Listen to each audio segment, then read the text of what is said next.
back to another virtual field trip. Today we're going to go visit Wildlife Prairie Park, and I have a special guest with me. Her name's Miss Sarah, and she used to work here at the park.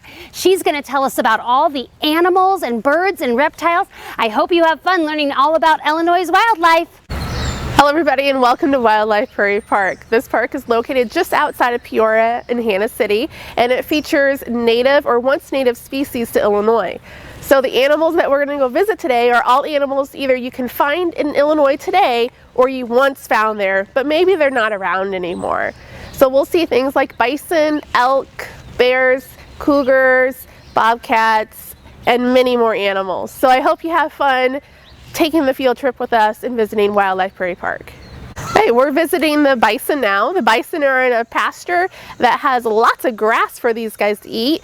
Out in the wild, they would live in a prairie area. So we have lots of vegetation out here that these guys will graze on all day. Here we have the elk. And the elk, we can easily tell which one's the boy elk and which ones are the girl elks. The boy elk have really large antlers on top of their head, kind of like with deer and moose. Now these antlers, they grow each year, and in the winter time, they actually fall off their heads. So they will actually lose their antlers, and in the springtime, they start growing them all over again.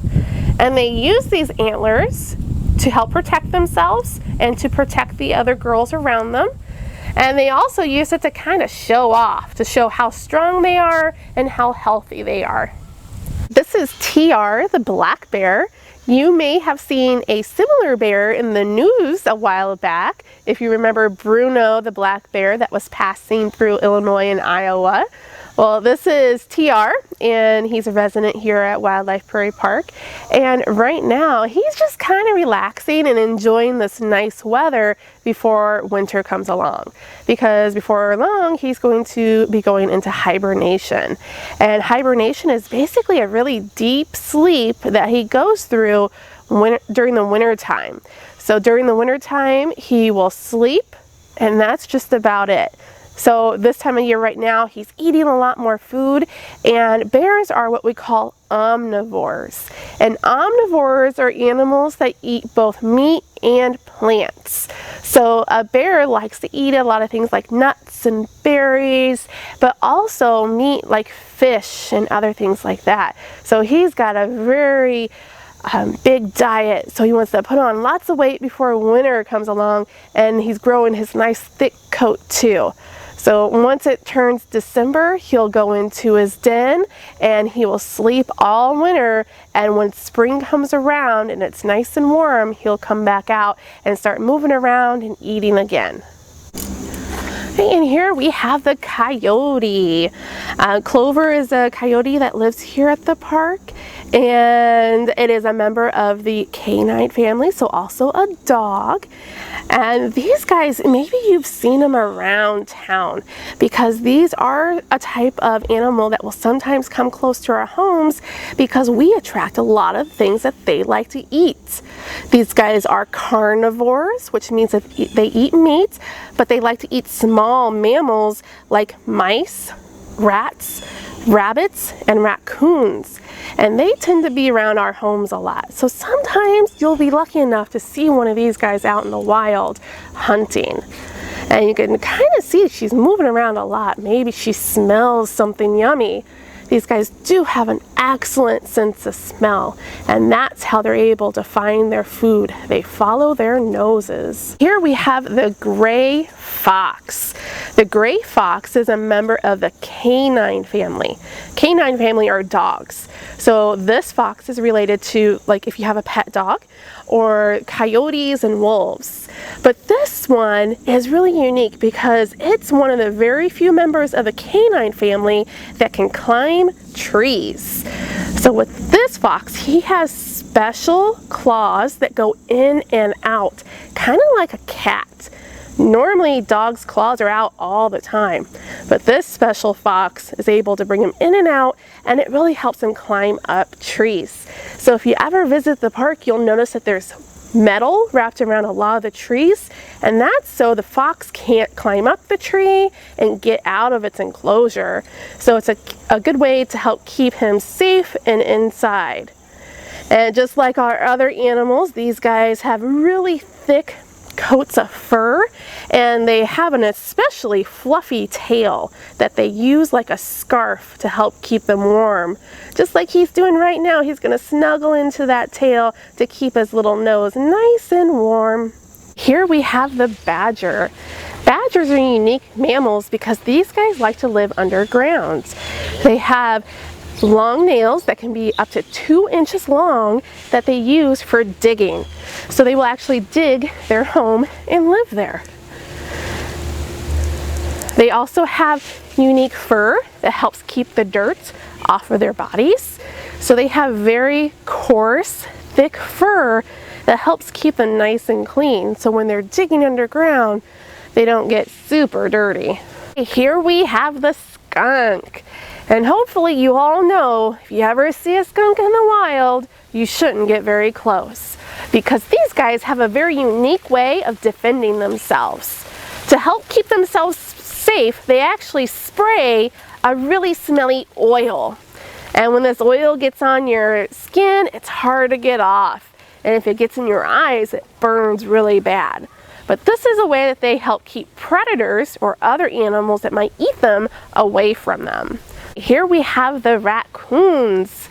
These guys are also known as the nighttime raiders because that's when they prefer to come out at night and dig around in our garbage sometimes. So with raccoons, they are what we call a nocturnal animal, and that means that they come out and are most active during the nighttime. So while you're out sleeping in your beds, these guys are out and about looking for their food. And these guys are omnivores, so they eat both meat and plants. So they do eat a lot of berries, they will eat insects, and they'll even eat animals that they find that are dead already. So they're not very picky with their food. And one of their favorite things to do in towns is to go into our garbage cans and eat our trash. So occasionally you'll see them moving around your neighborhood, but they can be really hard to spot because they have really great camouflage. So they're able to blend in with the nighttime. And if you look at their faces, you'll see it almost looks like they're wearing a mask over their eyes. And this helps them blend in, but also helps them see better during the nighttime because that black color attracts a lot of light from the stars, the moon, and the street lights to help it make it so that they can see around in the dark.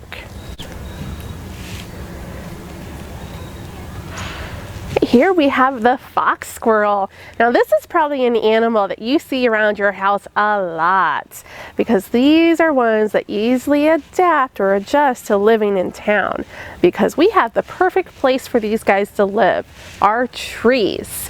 So if you have an oak tree near your home, you probably have squirrels there right now. This time of year they're collecting all of the acorns from the oak trees and storing them so they have food for the winter. Now these guys might not fully hibernate in the winter time, but they do spend a lot of time sleeping up in their trees, and they don't want to have to go and search for their food in the winter, so they make a big storage area full of their food so they don't have to try to search for it in the snow. And these guys, if you could tell, they have a big bushy tail. And this tail actually helps them move around when they're climbing up in the trees. It helps them keep their balance so they don't fall from their trees when they're hopping branch to branch. They also have really long, skinny toes that help them grab onto the bark so they're able to climb up their trees and move around. Here we have the goats. Now, goats are not native species to Illinois. These would have been animals that the pioneer people would have brought along with them when they started to settle in Illinois. They would have used these goats as a source of food. There were some goats that they could also milk to drink milk or make products like butter or cheese. And they are also great for controlling species of plants you don't want around as well. But today, they're more of a fun thing for kids to see and pet. They are usually typically very social and will come up, especially if you have food for them. Here we have the pigs. This would have been another species of animals that the pioneers would have brought along with them when they were settling in Illinois. Pigs are very unique animals. They have some really thick skin that helps keep them nice and safe from the sun. If you've ever seen a pig, usually they tend to get pretty muddy, especially in the summertime, and they actually use that mud as sunscreen to help protect them so they don't get a sunburn. Yes, pigs can get a sunburn if they're not careful, just like you and me. Would you guys like to put mud on your face to help keep the sun away? I don't think I would. I'll stick to the sunscreen. Hey, next up, we're going to visit the birds of Wildlife Prairie Park. Again, these are all species that you can find out in the wild here in Illinois. So come check them out. We have the sandhill crane. This is a type of bird that likes to live near water because that's where they find most of their food. If you notice, it has really long legs, and this allows it to walk in the water and search around for its food without getting its feathers all wet. It also has a really long, pointy bill or beak that will let it stick its head in the water and catch its food. It'll eat things like mosses and algae, but also small fish and amphibians like frogs. Hey, here we have the turkey. Now, usually when you think of turkeys, you might think of something you eat on Thanksgiving, but this is what the wild turkey looks like. It's a little bit different from that turkey that you eat at home. These guys are pretty cool animals. This one is a boy turkey, and we could tell it's a boy turkey because it has a little beard. So if you look kind of under his neck, you'll see those long hairs sticking out. That's his beard there. So we know that this one is a boy turkey. Now, did you know that originally when they were trying to decide on the symbol for the United States, they wanted the turkey to be our symbol instead of the bald eagle? Wouldn't it be silly if on Thanksgiving we were eating our national symbol?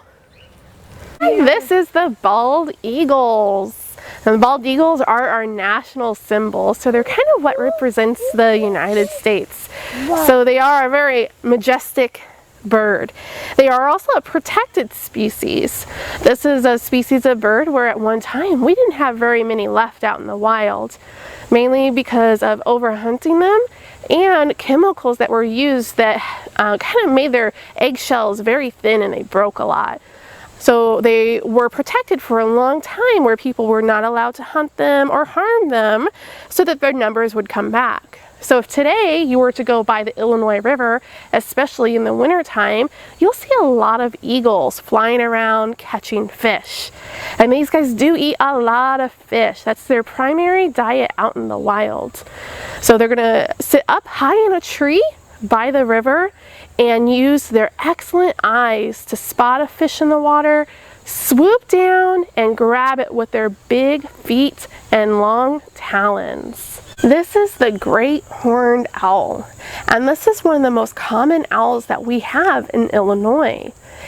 And if you're ever out when it's a little bit dark outside, you might occasionally hear these guys because they are nocturnal animals, so they're going to be out at night.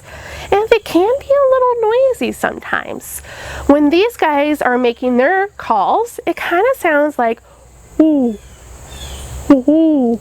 This is the broad-winged hawk. This is another one of our birds of prey. So these are birds that eat other animals. This type of bird would eat things like mice and shrews and even other birds. And you can see he's got a nice long tail, and this long tail helps him move around in the sky. So when he's flying and swooping around for its food, this tail helps him move from right to left and up and down really fast because they have to rely on speed to catch their food. Hey, this is the barred owl, and this is another really common owl that we have in Illinois. And if you watch this owl, you're going to see it move its head around a lot. You see how far it can turn it? With owls, they can turn their head 3/4 of a circle. So that's 270 degrees. And they do that because with their eyes, they don't move around in their socket like ours. We can move our eyes up, down, and all around. But barred owls, their eyes are stuck in front of them all the time, so they have to turn their head to see what's going on around them.